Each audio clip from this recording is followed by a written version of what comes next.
work together to the same end. If the gods have determined about me and about the things which must happen to me, they have determined well, for it is not easy even to imagine a deity without forethought.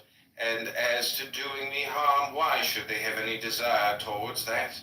For what advantage would result to them from this or to the whole, which is the special object of their providence? But if they have not determined about me individually, they have certainly determined about the whole at least, and the things which happen by way of sequence in this general arrangement. I ought to accept with pleasure and to be content with them.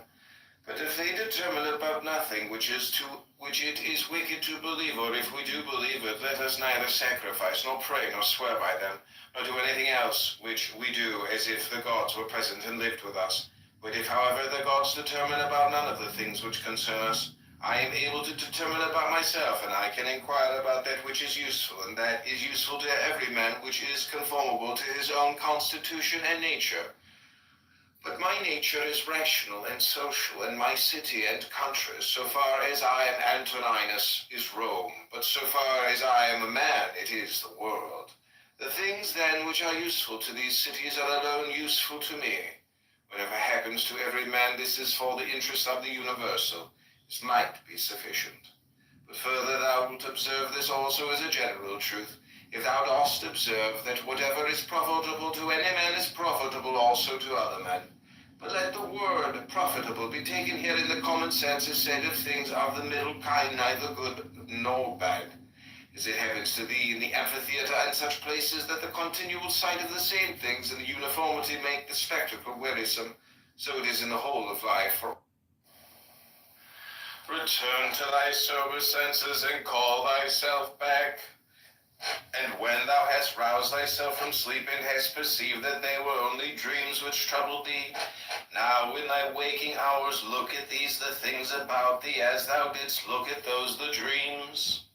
I consist of a little body and a soul. Now to this little body all things are indifferent, for it is not able to perceive differences.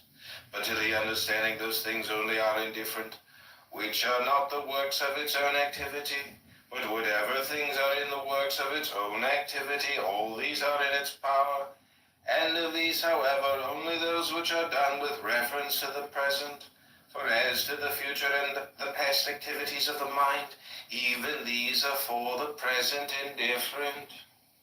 Neither the labor which the hand does, nor that of the foot is contrary to nature, so long as the foot does the foot's work and the hand the hand's. So that neither to a man is his labor contrary to nature, so long as it does the things of a man.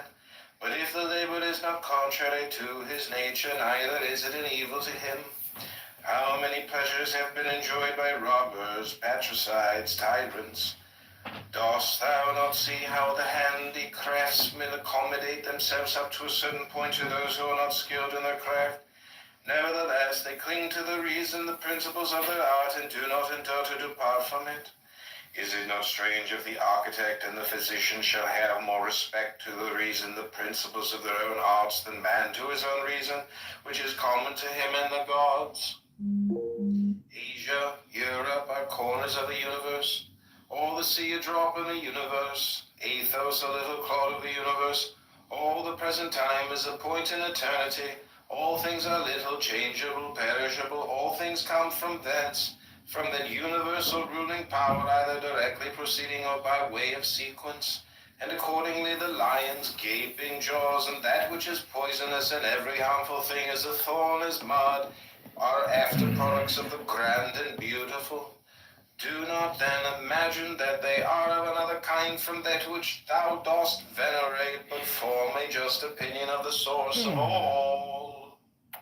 He who has seen present things has seen all, both everything which has taken place from all eternity and everything which will be for a time without end, for all things are of one kin and of one form.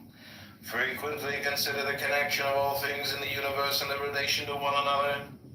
For in a manner all things are implicated with one another, and all in this way are friendly to one another. For one thing comes in order after another, and this is by virtue of the active movement and mutual conspiration, and the unity of the substance.